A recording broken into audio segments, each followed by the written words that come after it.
Bismillahir Rahmanir Rahim. In the name of Allah, the most gracious, the ever merciful. Alhamdulillahi Rabbil Alameen. All praise is due to Allah, the Lord of all things. Wassalatu wassalamu ala ashrafi anbiya'illahi. May Allah raise the rank of and grant peace to the most noble of all messengers of Allah, Nabiyyina Muhammadin, our Prophet Muhammad, wa ala alihi wa sahbihi ajma'een, and likewise that of his family and companions, all of them in entirety. Amma ba'd. As for what follows, then on this evening preceding the 25th day of Dhul Hijjah in the year 1437, we come together here at Al-Masjid Al-Awwal in the city of Pittsburgh for our Monday sessions, which are now open sessions and subject to change. And at this time we return to our study of the book Al-Umur Al-Mu'ina Ala Sabri Ala Adha Al-Khalq, the affairs that aid you in being patient through the harms of the people. And previously we've sat twice to study some of these matters. The first session and the second session have preceded. So now we look at the third matter recommended by Shaykh al-Islam Ahmad ibn Abdul Halim ibn Taymiyyah al-Harani rahimahullah ta'ala in this great collection of his statements. And then after reading his statement, we'll look at the explanation of that statement by Shaykh Abdul Razak ibn Abdul Muhsin al-Badr hafidhahullahu wa abahu. May Allah preserve him and his father. On page 13 of the PDF available with these recordings, that which is available from the website of the Shaykh Abdul Razak ibn Abdul Muhsin al-Abbad. On page 13, right at the top, قال شيخ الإسلام ابن تيمية رحمه الله تعالى. The great scholar of Islam, Ibn Taymiyyah, may Allah have mercy on him, stated, الثالث, the third matter that will aid you in attaining patience as it relates to the dealings of the people, and يشهد العبد حسن الثواب, that the servant, the person, witness or call to witness or call to mind, you could say, bring to his mind, حسن الثواب, the goodness of the reward, الذي وعده الله لمن عفا وصبر, that which Allah has promised for all of those who excuse and be patient with people. كما قال تعالى, as Allah the Most High has said, وَجَزَاءُ سَيِّئَةٍ سَيِّئَةٌ مِثْلُهَا, and the recompense for an ill deed or something of evil is something of evil like it. فَمَنْ عَفَا وَأَصْلَحَ فَأَجْرُهُ عَلَى اللَّهِ, and whoever excuses and brings about rectification, then his reward is upon Allah. إِنَّهُ لَا يُحِبُّ الظَّالِمِينَ, verily He, meaning Allah, does not love those who are oppressive. That's the 40th verse from Surah Ash-Shura. وَلَمَّا كَانَ النَّاسُ عِنْدَ مُقَابَلَةِ الْأَذَى ثَلَاثَةَ أَقْسَامٍ, and so since the people, as it relates to confronting harms, they are three types. ظَالِمٌ, one type is oppressive. يَأْخُذُ فَوْقَ حَقِّهِ, he takes more than his right, meaning in response. ظَالِمٌ, he's oppressive. What does it mean to be oppressive in responding to people's evil and harm? It means that you respond with what is even worse. You respond with evil, but of a more serious degree. فوق حقه, more than your right to respond with. ومقتصد يأخذ بقدر حقه, there's one who's conservative, you could say. He takes exactly what his right is. ومحسن يعفو ويترك حقه, and then there's one who does good. He is one who excuses and he abandons his claim or his right to retribution.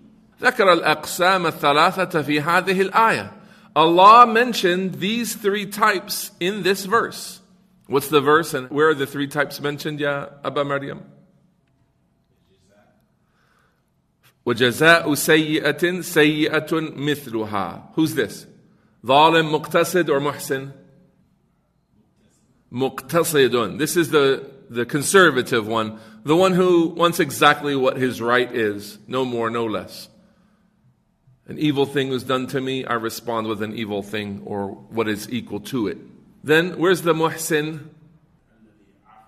أيوة. فَمَنْ عَفَى وَأَصْلَحَ. Whoever excuses and brings about rectification. فَأَجْرُهُ عَلَى اللَّهِ. His reward is upon Allah. And where is the zalim? The end of the verse, إِنَّهُ لَا يُحِبُّ الظَّالِمِينَ. There's an ishara there. Allah does not love the oppressive ones. That means there are those who take their right precisely, those who give up their right and let a person be excused, and there are those who wish for more than what their right is, meaning they respond with bad treatment with even more bad treatment. So the Shaykh says all three have been mentioned in the ayah. Now we've reviewed that. فَأَوَّلُهَا لِلْمُقْتَصِدِينَ. The very first part of the verse is for the frugal, conservative ones. وَوَسَطُهَا لِلسَّابِقِينَ. And the middle of the verse is for those who are the forerunners to goodness. وَآخِرُهَا لِلظَّالِمِينَ. And the end of the verse is relative to the oppressive people. وَيَشْهَدُ نِدَاءَ الْمُنَادِي. And he testifies to, or he's a witness to the call of the caller, يَوْمَ الْقِيَامَةِ. Meaning he brings to mind now in this life what it's going to mean on the day of judgment to hear the call of a caller. أَلَا لِيَقُمْ مَنْ وَجَبَ أَجْرُهُ عَلَى اللَّهِ.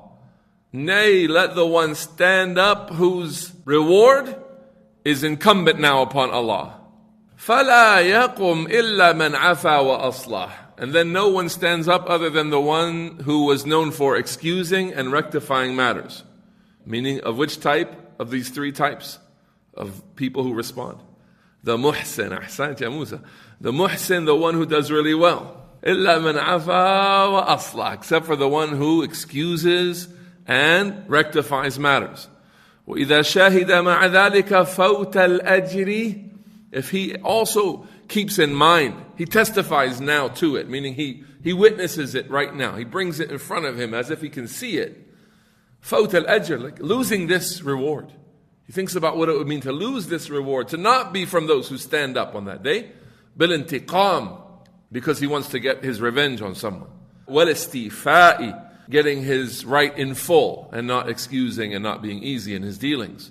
Sahula. If he does that, if he remembers that these things will disqualify him from that great virtue, Sahula alayhi as-sabru wal-afwu. Then it will be easy on him to be patient and to excuse.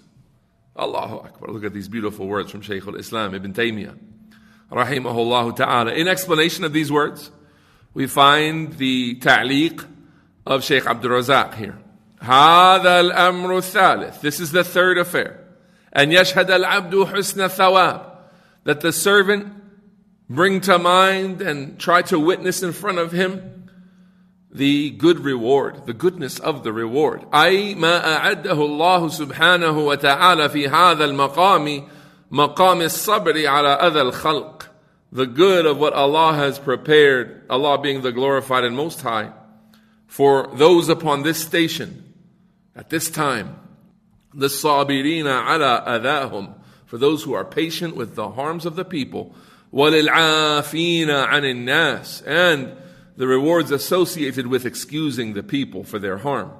Wahuma martabatani, they are actually two different levels of good treatment.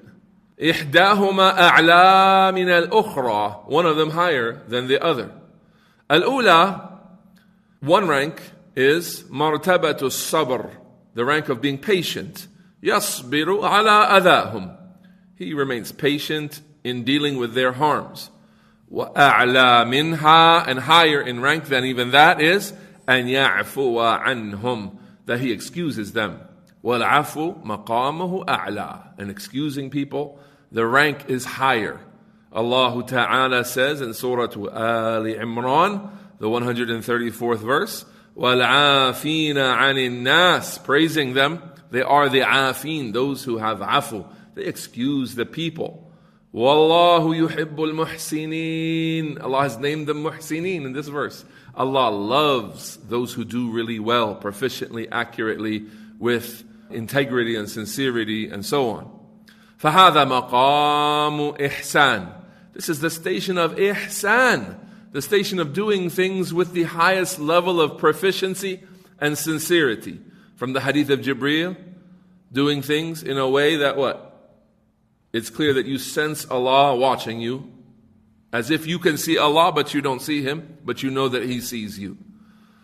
وَلَا يَصِلُ إِلَيْهِ كُلُّ أَحَدٍ. This station, not everyone can reach it. وَإِنَّمَا يَصِلُ إِلَيْهِ مِنْ عِبَادِ اللَّهِ تَبَارَكَ وَتَعَالَى الْمُقَرَّبُونَ الْمُحْسِنُونَ. The ones who reach this station from the servants of Allah, the Blessed and Most High, they are they the muqarrabeen or the muqarrabun, ya Aba Maryam? فاعل يصل إليه من عباد الله من؟ المقربون المحسنون. أيوة. وإنما يصل إليه من عباد الله تبارك وتعالى المقربون المحسنون. The only people who reach this rank from the servants of Allah, the Blessed and Most High, are those drawn near to Allah and those who are people of ihsan. وَالَّذِي يُعِينُ عَلَى ذَاكَ. And that which aids a servant in accomplishing that, شُهُودُ الْأَجْرِ وَالثَّوَابِ.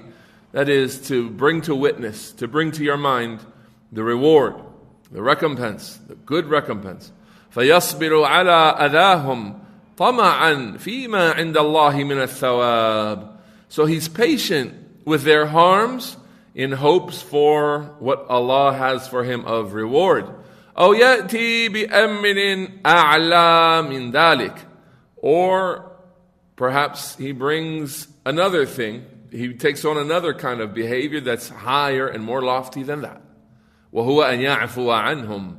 And that is that he excuses them. طلبا لما عند الله من الثواب. Seeking after what Allah has, the glorified and most high, of reward. لأن الله يحب العافين عن الناس. Because Allah loves those who excuse the people. So for example, bring it to a real life situation. Someone owes you $100. And the time for that debt to be due has come. And he doesn't say anything to you, so now you have to go chase him down. Brother, the $100 you owe me. He says, I have it, but I'm struggling right now. I can give it to you, but it's going to make things real tight on me right now. All right? So tell me what the three cases would be here. Who would be a muhsin, who would be a muqtasid, and who would be a zalim in this stage? Abdul Samad. The muhsin.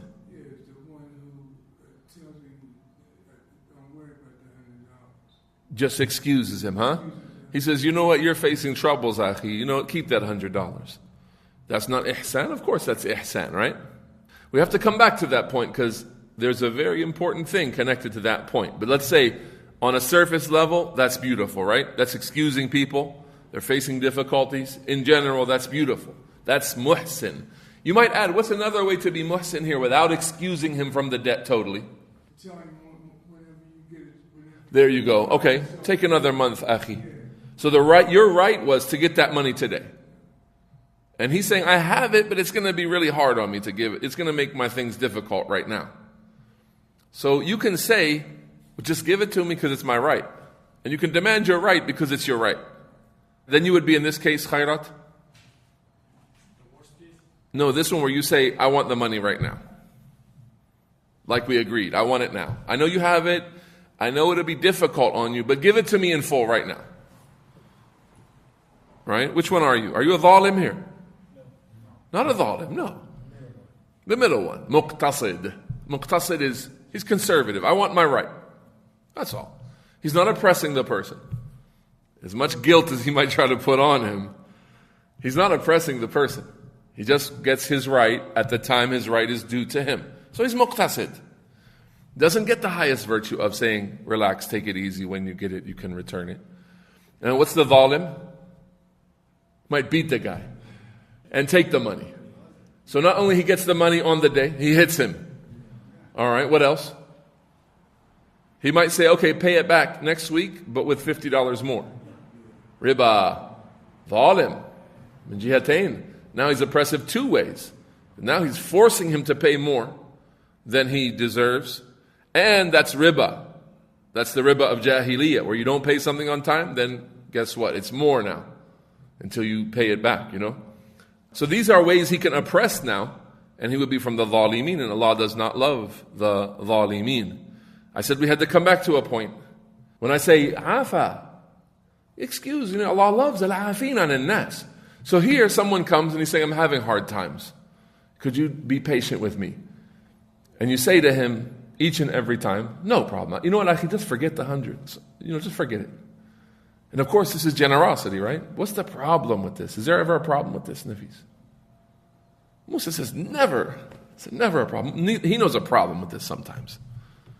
The problem is not from the person who's partying. It's from the person who he's partying and taking advantage of. Oh, okay. There could be a person just expecting kind treatment from the best of the people. And he doesn't have the intention to pay it back. And he just relies on that generosity every time. You know what, I'm having such a hard time, akhi. Using his brother. Now I'd like to point out a very subtle thing in this ayah. Check this out, Ya Aba Maryam. وَجَزَاءُ سَيِّئَةٍ سَيِّئَةٌ مِثْلُهَا. The response to a negative evil thing is a negative evil thing of its like. فَمَنْ عَفَى وَأَصْلَحَ فَأَجْرُهُ عَلَى اللَّهِ. Whoever excuses and brings about islah, and he brings about rectification, then his reward is upon Allah. Look how Allah didn't just say فَمَنْ عَفَى, whoever excuses people, but there has to be islah in that afu. There has to be that which brings about a better situation. You're not helping your brother when you teach him irresponsibility, and you reinforce his irresponsibility and his negligence and his lack of ever paying anything back. We have some cases like this. The person doesn't ever pay his debt back, and he always says, well, I'm going to get zakat or I'm going to get something. He just keeps relying on getting someone's charity for every debt that he has. When you excuse this person, are you making islah? Are you bringing about rectification? Or are you helping a person to continue in a state of weakness without correcting him? Sheikh Muhammad bin Salih al-Uthaymeen, he said from the balance of the Islamic legislation in his book Makarim al-Akhlaq is that we've been given the option to excuse or to hold someone accountable for crimes, those who have been wronged. So let's say we are the family members of a man who was run over in the street. He was killed in a car accident, or he was a pedestrian killed by a car. The driver of the car, should we excuse him or should we hold him to the blood money? What do you think we should do? Here Sheikh Muhammad bin Salih al-Uthaymeen said it depends what kind of person he is. Comparatively, the Jews, what did they do? They were required to always hold the person to the punishment in every situation. No choice and no option. The punishment is required. And this became so difficult for them that they could not fulfill that all of the time. And they would excuse their people of high lineage and those who they favored. And they would hold the poor to account only. Right? But they were required by their legislation to hold everyone to account for every crime in full. No excusing people. The Christians came, and their legislation was the opposite. They were required to excuse all people in all situations. Always excuse. Never hold someone accountable and punish them, but rather always excuse. Except Islam now has come to be that balance in the middle. That when it's a benefit to all parties involved, then you excuse the person. And when it's a benefit to all parties involved, then you hold the person accountable. Now, Nafis said it depends, so let's hear his explanation. It depends. This driver of the car, what about him? A repeat offender. A repeat offender who's trying to drive correctly and just happened to, Qaddar Allah, he actually fell into more than one accident. A reckless repeat offender. Someone who doesn't care. As the Shaykh said, someone who's advised to fear Allah and drive carefully, and he says, I'm insured, or I got the money at home, don't worry about it, whatever happens I can pay for it financially. And so he endangers people's lives knowingly. And now we have this case, should you forgive such a person? Or is it in his best interest that you hold him accountable? Yeah, he needs to be held accountable, right? For everyone's interest, in fact. Because if you excuse him, then someone else is dead next week. And he's paying off blood monies, or these days insurance is a trial from this angle, that the automobile insurance, when someone has full coverage, they feel immune to responsibility. They say no matter what happens, it's covered. My car's covered, the other car's covered, lives are covered, up to 50 deaths or whatever the insurance level covers. So he feels like, if I drive recklessly, so what? It's all covered. That's one of the most terrible harms of the insurance system for automobile insurance.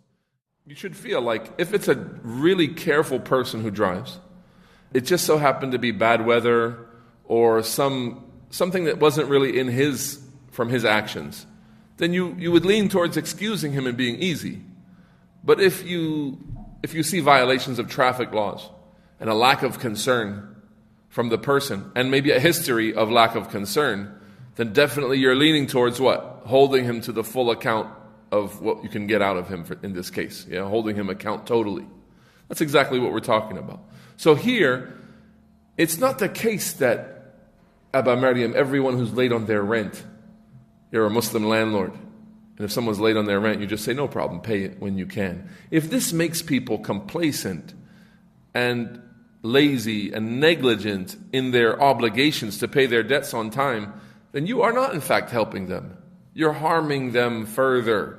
You're supporting their negligence. You're supporting them in being, careless and not taking care of the people's rights. So just like your rights now are being squandered and you're saying, no problem, I excuse you whenever, and you keep being easy, you may lead that person into treating other people the same way. You may be the one assisting him and fortifying that behavior. So in cases where you see the overwhelming characteristic of the person is negligence, carelessness, no worry about harming someone, then you hold them accountable. And it's not from the best behavior here to just excuse them. While we said the generalities here is excusing is better than holding someone accountable fully, right? Here, in this case, it has to be tied with what Allah said. فَمَنْ عَفَى وَأَصْلَحَ. Whoever excuses and brings rectification through his excusing of those people, فَأَجْرُهُ عَلَى اللَّهِ. Then his reward is with Allah. A very important detail to the issue. Because it seems like we would say always excuse the people and always look for that reward.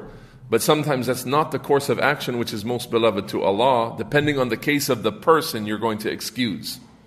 Maybe in his interests is that you don't excuse him. And he needs someone to not excuse him and to make him pay or make him, face the consequences of what he's done. People get spoiled. People get spoiled. Just like children are spoiled when they get everything they want. There are people that if you excuse them every time, they become spoiled. Meaning they expect everyone to always be easy with them and excuse them always. And so they don't take the consequences of their actions seriously because they say, well, if I harm someone, what? They'll excuse me. It's well known. These people are nice people, so every time I harm them, they just keep excusing me. So then I go forth and keep harming them because I don't feel any reason to restrain myself. Of course, it's a person of weak deen, a person of weak intellect that would do that. But there are people like that who get spoiled with good behavior. Wallahu al-musta'an. So then Shaykh Abdul Razak mentioned here, وَأَوْرَدَ رَحِمَهُ اللَّهُ هَذِهِ الْآيَةَ الْكَرِيمَةِ. And then he mentioned this noble verse, وَجَزَاءُ سَيِّئَةٍ سَيِّئَةٌ مِثْلُهَا. And the recompense of an evil action is an evil action of its like. فَمَنْ عَفَى وَأَصْلَحَ فَأَجْرُهُ عَلَى اللَّهِ. So whoever excuses and brings about rectification, then his recompense is upon Allah. إِنَّهُ لَا يُحِبُّ الظَّالِمِينَ. Verily he does not love the oppressors. The 40th ayat of Surah Ash-Shura again. ذَكَرَ اللَّهُ فِي هَذِهِ الْآيَةِ ثَلَاثَ مَرَاتِبَ لِأَحْوَالِ النَّاسِ مَعَ مَا يُصِيبُهُم مِّنْ أَذَى مِنَ الْخَلْقِ. Allah, the Glorified and Most High, mentioned here in this verse 3 levels that include all of the situations of the people as it relates to the harms of the creation befalling them. Al-martabatul ula, that first category, is al-mujazatu ala sayyi'ati bi sayyi'atin mithliha. That is to respond to an evil treatment with evil treatment of its like. وَمُعَاقَبَةِ الْمُعْتَدِي بِمِثْلِ مَا اعْتَدَى دُونَ تَجَاوُزٍ أَوْ تَعَدٍّ. And responding to a transgressor with the likes of his transgression without going overboard and without transgressing the limits. فَهَذَا جَائِزٌ. And this is permissible. This is permissible. وَهُوَ الَّذِي ذُكِرَ فِي الْآيَةِ. And it is what is mentioned in the verse, بِقَوْلِهِ تَعَالَى, in the statement of Allah the Most High, وَجَزَاءُ سَيِّئَةٍ سَيِّئَةٌ مِثْلُهَا. And the recompense of an evil thing is an evil thing of its like. وَمِثْلُهَا قَوْلُهُ تَعَالَى. And like this is the statement of Allah the Most High, وَإِنْ عَاقَبْتُمْ فَعَاقِبُوا بِمِثْلِ مَا عُوقِبْتُمْ بِهِ. And if you are to apply a punishment to someone, then punish with the likes of what you had been punished with. This is referring to jihad, referring to military engagement. وَلَئِن صَبَرْتُمْ لَهُوَ خَيْرٌ لِلصَّابِرِينَ. And if you are patient, then that is better for those who have patience. From Surah An-Nahl, the 126th verse. To give some examples to make this clear. How do you respond to evil? Is Allah allowing us to do something evil to someone in recompense for the evil that He's done? The example of that would be when you are in battle in the military of a legitimate and recognized Muslim state. And we're talking strategy and military here. The enemy has invaded your village. And the enemy has destroyed your village. And so when you take over their village, you may decide what to do with the people. Do you take them as prisoners, ransom them off? A permissible option. Do you kill them? These are the prisoners of war. You have options here. So here, if you feel it's beneficial and it will strike fear in the hearts of the enemy, then you respond to the evil that they did in your village. You take them as prisoners and you kill them in, again, military etiquette with the Muslim ruler and his army. Decisions made by the leaders of the troops in the army at wartime, not individual choices that we make as Muslims in our lives. But here's the deal. Let's say they killed your women and children. They burned your women and children with fire. Let's say it like that. So now you get their village. Are you going to burn their women and children with fire? It's important to know the answer to this because some of the scholars have erred in this issue. No. Why not?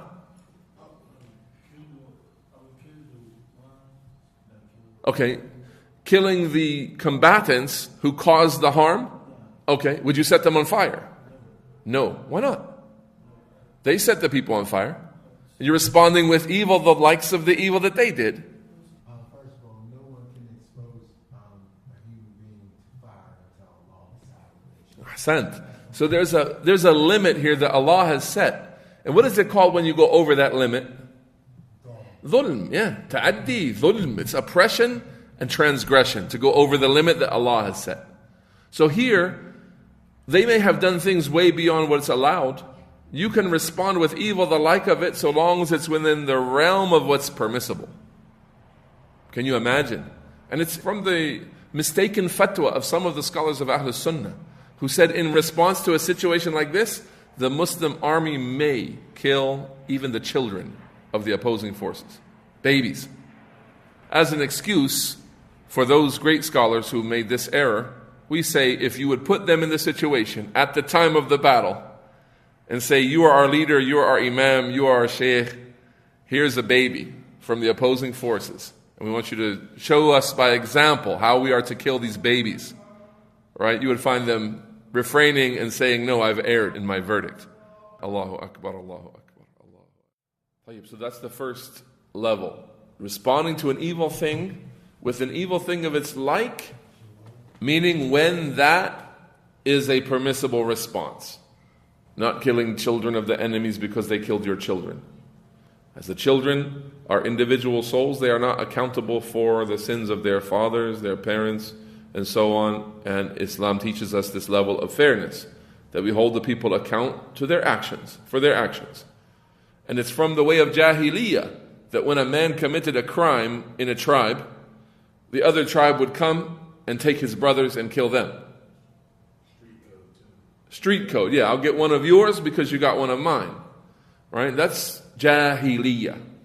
As for Islam, Islam is each and every person is individually responsible for everything he has done.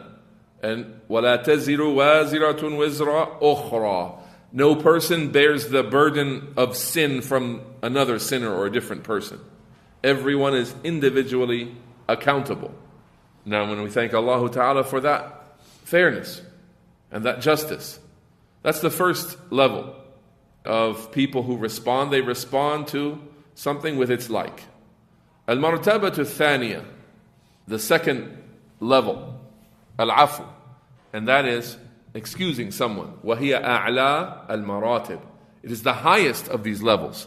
وَلِهَذَا قَالَ اللَّهُ سُبْحَانَهُ وَتَعَالَى. And thus Allah, the glorified and most high, has said, فَمَنْ عَفَى وَأَصْلَحَ فَأَجْرُهُ عَلَى اللَّهِ. So whoever excuses and brings rectification, then his recompense is upon Allah.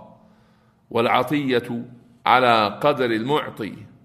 That which is given as a gift or as a payment or a recompense, that is something relative to the status of the one giving that recompense. وَاللَّهُ سُبْحَانَهُ وَتَعَالَى أَحَالَ فِي هَذِهِ الْعَطِيَّةِ عَلَى نَفْسِهِ. And Allah, the glorified and most high, has referred to the one giving this thing, the ajr, as himself. على نفسه.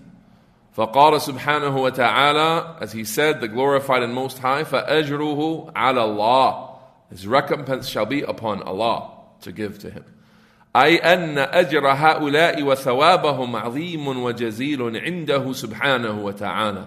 And that means that the recompense of such people, their reward is great and generous with him, the glorified and most high. That is the muhsinun, right? Those who are of the highest level in these three levels. The third level, meaning in the order of the verse, not the third level in the order of their virtue or anything.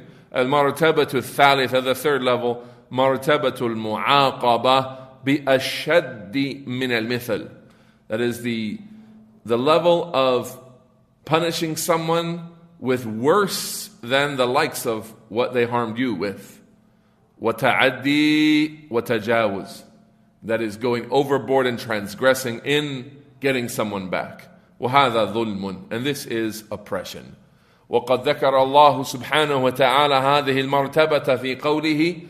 And this level was mentioned by Allah, the glorified and most high, in his statement, إِنَّهُ لَا يُحِبُّ الظَّالِمِينَ. Verily, he does not love those who are oppressive. فَإِذَنْ, therefore, to summarize, فَالنَّاسُ فِي هَذَا الْمَقَامِ مَقَامِ الْأَذَى عَلَى ثَلَاثَةِ أَقْسَامٍ. To summarize, as a result, people, as it relates to this station, the station of facing harm, the position in life of facing harm, what it means to face harm, they are of three types. أولاً ظالم. The first type, they are oppressive. وهو من يأخذ فوق حقه. He's the one who takes more than his right. He gets the person back and he takes more than what it's his right to take. الثاني ومقتصد. He is frugal or conservative. وهو الذي يأخذ بقدر حقه. He's the one who takes precisely what is his right to take. What and when it is his right to take it. Yeah? And ثالثا, the third one, ومحسن. And one who does things with ihsan. He does things with proficiency, piety, consciousness of Allah, sincerity. يَعْفُو وَيَتْرُكُ حَقَّهُ. He excuses and he leaves his right. He does not chase after his right. وَهُوَ خَيْرُ هَذِهِ الْأَقْسَامِ. And it is the best of all of these categories. Now remember I said, That's on the surface level without looking at some special circumstances connected to the one you're excusing. At times that wouldn't be the best, depending on the case. وقد جمع الله سبحانه وتعالى هذه الأقسام في هذه الآية الكريمة. And Allah, the glorified and most high, has mentioned all three of these together in this one noble verse. قال شيخ الإسلام ابن تيمية. And so Shaykh al-Islam ibn Taymiyyah also said here, ويشهد أي في باب حسن الثواب نداء المنادي يوم القيامة. He also brings to mind, as it relates to thinking about the good reward of those who excuse and they're kind, the call of the caller on the Day of Judgment. ألا ليقم من وجب أجره على الله. Nay, let the one stand who has a reward that is upon Allah to give it to him. فَيَقُومُ الْعَافُونَ عَنِ النَّاسِ. Those who have excused the people shall stand up at that time. كَمَا فِي تَتِمَّةِ الْحَدِيثِ. As has come in the remainder of his discussion, the discussion of Ibn Taymiyyah. What's the footnote? أخرجه ابن أبي حاتم وابن مردوية. Two authors of source books of hadith. Ibn Abi Hatim, he has a tafsir of the Quran that has narrations with their chains. He died in the early part of the 4th century. Ibn Marduyah as well, an author of a tafsir that's lost, and we don't know where this tafsir is. Manuscripts haven't reached us, except parts of it only. And you'll see how we got to know that this hadith was collected there in a moment. وَالْبَيْهَقِي فِي شُعَبِ الْإِيمَانِ. It was also collected by Al-Bayhaqi, a 5th century compiler of hadith, in his book Al-Jami' لِشُعَبِ الْإِيمَانِ. عن ابن عباس وأنس رضي الله عنهم. On the authority of Ibn Abbas and Anas, may Allah be pleased with all of them. انظر الدر المنثور للسيوطي. As a reference, refer to the book called Ad-Durr al-Manthur. It's the tafsir, the gigantic tafsir of As-Suyuti, where he brings hadiths for every ayah. Whatever hadith exists. Sahih, Da'if, Mawdu', everything. Right? And so he has preserved in that book narrations from the source books that have been lost since the time of Suyuti, somewhere in the last 500 years. So Suyuti had books that didn't make it into our era of printing. And he died in the year 911. Right? Suyuti, he's Jalaluddin, Suyuti, rahimahullah. Was an Ash'ari, not a person of Ahl Sunnah in his creed. However, he gathered the Sunnah, he supported the Sunnah in a number of ways that he is looked upon in a good way, from that angle, from the good that he has done. However, even with that, he was called Hatibul Layl. He was called the one who gathers firewood at night.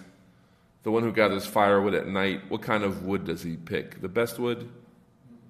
He picks some good, some bad, terrible. Yeah? He picks, in the morning you find out. You got a lot of good stuff, a lot of bad stuff, some in the middle, like that. Because he's unable to see what it is. So he was basically, in many of his books, gathering everything. So he was Hatibul Layl, someone who goes and gathers everything. And so he was criticized for that, for being mutasahil, for being lenient in accepting narrations. And in Ad-Durr al-Manthur, it's not intended that it's a sahih, authentic compilation of tafsir narrations. It is an encyclopedia of hadith narrations. You sort them out. It's like saying every hadith that's ever been mentioned to explain this ayah, here's everything I can give you. You sort it out, what's authentic, what's not authentic, what's fabricated. You figure it out.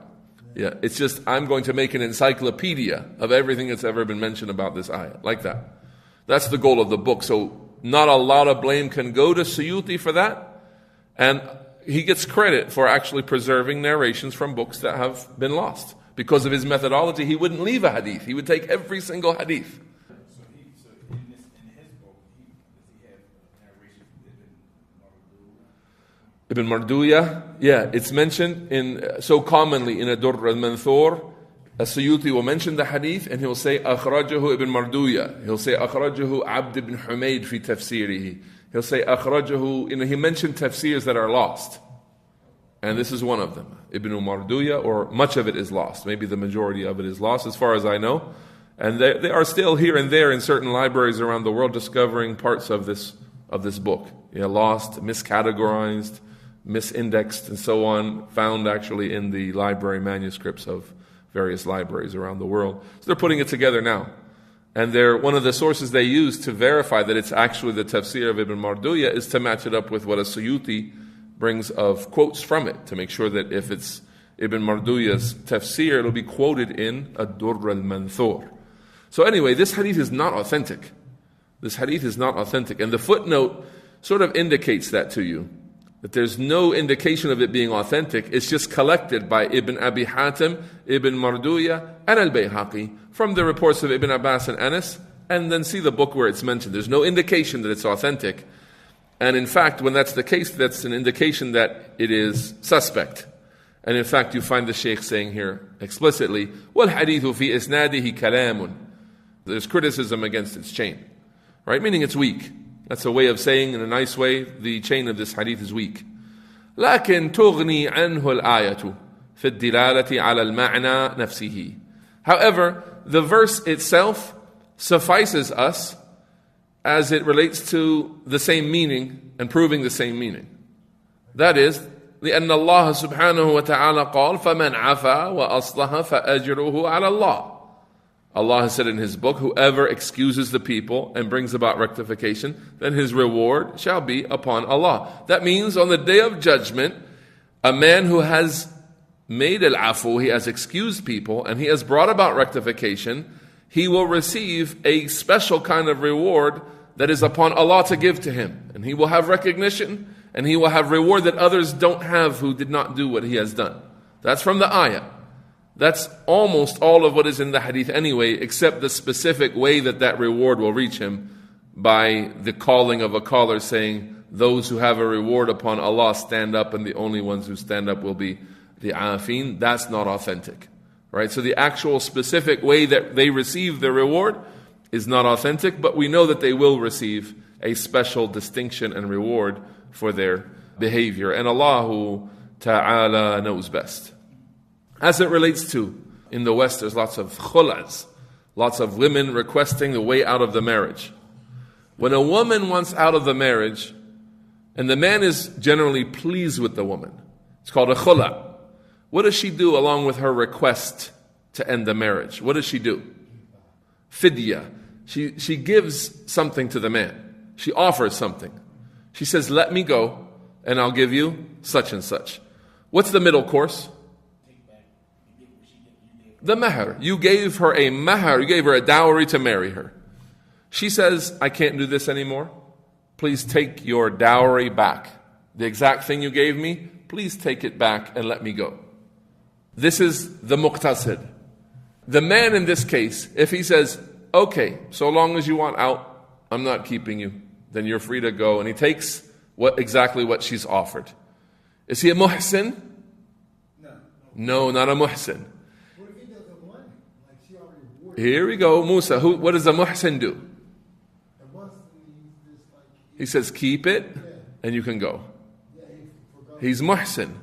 Now the muhsin is of different levels. He can say, keep half of it. Let's say it was $5,000. Doesn't have to be a ring. Yeah, a ring it's not our custom that a ring is the gift of marriage. It can be, but it's not our custom. All right, so he gives her some wealth, whether it's money, whether it's jewelry, whether it's books, whether it's clothing, whatever it is. He gave it to her. That's her dowry, and she got it, and they're married. Then she wants out of the marriage, so she offers something. The base ruling on the khula is that she offers back what she had. So she gives back what? The $5,000 that he gave her. $5,000, please let me go. All right? So the man who is a muqtasid, he's conservative, everything in its place, he takes that exactly and he says, you can go. What about the man who is zalim in nafsihi? He says, you're not going. No, I will prevent you. Or, I don't know if this is dhulm, or negotiation. He says, it's going to be 10,000. He takes more than what he gave the woman. Right? It's permissible, so I'm afraid to call it dhulm. But it resembles taking more than your share, right? It's permissible. Because the fidya is a thing of negotiation. It's something you negotiate. If you have a woman who's requesting a khula, then The fidya is negotiated. Yes, she can say, take back the dowry. The man can say, no, that's not enough. Or don't even worry about that, you can just go. It's negotiation time. You get it? You say 10,000, now you're worth 10,000. He might say that. He might say, I've given you so much. I've given you a car. I've given you a house. These weren't your right. I gave these things to you and now you want out of the marriage. So I have spoiled you with gifts and nice things. So now when I gave you 5,000, I want 50. I want 50,000 because I have given you so much during this marriage. You get it? And plus it could be a case where, and you think about this, a man has done so well to take care of the woman. Let's say he's done everything he can do in the marriage, all of the time. And she's always falling short. She's abusing him. She's oppressing. So he's been patient and resilient over the years. And now she comes and says, I want out of this marriage. You can see why a man right here would say, well, let's make it 50,000 then. For all the stuff I've put into this marriage. You get the idea? And let's say if a man, the other way around, the man has been harming the woman. Let's say the man hasn't been bringing out everything he's supposed to bring. And he's falling short all of the time, right? Then for him, what should he lean towards? Letting her go, don't worry about the mahar, right? Maybe, she's been generous, he's brought way more than her side of the deal in the marriage, right? So in this case, what does the man do? He tries to lean towards letting her go without anything, so as to recompense her for the treatment that she's brought to the marriage. Now, so here you have the same idea. When facing a request for khula, you have the right to take from her what you gave her. That's balanced and fair. You can take more. You're leaning towards being a zalim, but it's negotiation. There may be a reason for you to take more. Maybe, in some cases. Depends on the situation, right? And you can take less. For sure, if you take less, surely it's ihsan. What I mean by that is, there's tafsil in taking more. We can't say really dhulm because dhulm is impermissible. But for sure, when a man says, forget the mahar, you can go. Then that's kindness and kind treatment and ihsan. It's kindness. And Allah Ta'ala knows best. Another example, you get into a car wreck in the parking lot with your brother, backing up and you didn't see him and you hit his car and smashed his light out or something. And so the light is $250 to fix. And you've gone, it's a bit of an inconvenience too. You have to take a day off work maybe and go to the mechanic and follow up and get a taxi, and there are other expenses involved in fixing the vehicle. The person can say, so we don't report this and we don't do anything, give me 500. Give me 500 to cover for this. Then what's he doing? Taking more than the right that he has to recover what he's lost. He can say, you're my brother, and I know you didn't mean it, so go. And you don't have to worry about anything. Don't pay me anything. It's a mistake and people make mistakes. I got it. And then he covers it himself. Which one is he? Again, look at the man who has money and it's not a hardship to do it. Look at the situations of the people involved. Look at the situation of the one who's being excused as well. There's a guy who's always blocking people in and he's always hitting people's car and he's always causing damage and corruption. So then when you have a chance to hold this one accountable, what's legislated here is the islah. The way to rectify the matter is that you hold him accountable and you make him pay for it. Right? Not more than what he's done, not in a harmful way, but exactly what is due. That'll make him feel more responsibility because he may be spoiled. He may feel entitled. He may feel that whatever I do, the Muslims are generous and they always excuse me and they say no problem. So maybe you'll bring this person to a feeling of self-accountability and a feeling of, I have to be careful with what I do. I have to honor people's property and rights and so on. That he comes to you and he says, I hit your car the other night. I was looking for you and I couldn't find you. And he comes to you and he tells you, I hit your car. I'm the one who hit your car. I want to make sure I take care of that. Then in this case, you see the honesty and you see the genuineness of the person. You say, actually, don't worry about it. It's okay. The one who tries to sneak away and you have to find the witnesses to tell you who it was. The opposite case. You have to get in the camera of the parking lot and find out which car it was that hit you. And that's your brother, the one that's negligent. Of course, he's going to be known for that kind of behavior then. Then in this kind of case, what's in his best interest and everyone's best interest is to hold him accountable fully for what he's done. Again, I refer you to the book Makarim al-Akhlaq by Sheikh Ibn Uthaymeen to cover to review these issues of when do you excuse someone, and that becomes the most virtuous thing, and when do you hold someone accountable fully, and that's in everyone's best interest as well. It requires fiqh in understanding the situation and the people involved. Very, very important. Now, and Allah Ta'ala knows best. This is what Allah made easy for us to discuss around this third point of how to increase yourself in patience and forbearance in response to the harms of the people. And Allah Ta'ala knows best. سبحانك اللهم وبحمدك أشهد أن لا إله إلا أنت أستغفرك وأتوب إليك. Because in the streets we didn't have this. Yeah. We didn't have this type of expectation in the hereafter. Yeah. So you want to get your rights back. Plus. And on top of that, in the streets, let's say you were inclined to be easy. And you know what it means to be easy here is you're going to be looked at as being soft. And so sometimes you may feel like I just want to excuse the guy, but you would be forced to deal with him, lest the people say about you that you're easy and you're soft and you don't take care of business. So sometimes that would be the street, response, because you have to. There's no way for you to let people go here. Your reputation suffers, and people will be taking advantage of you in the future, or trying to, and that's not what people would have wanted. So then their decisions were influenced by their reputation, not by the hereafter. Right? And that's what you find with every person who doesn't believe in the hereafter, and he doesn't believe in Allah and the recompense, that if he's generous so that it will be said about him he's generous, or that he has some kind of advantage that he hopes to gain connected to his reputation. That's all it is. Even those people that are in the news. I don't want any news, I don't want, then why are you in front of the camera? Those people who are, the Christian saints, those people like that, those people who are known to build orphanages and have these huge amounts of generosity.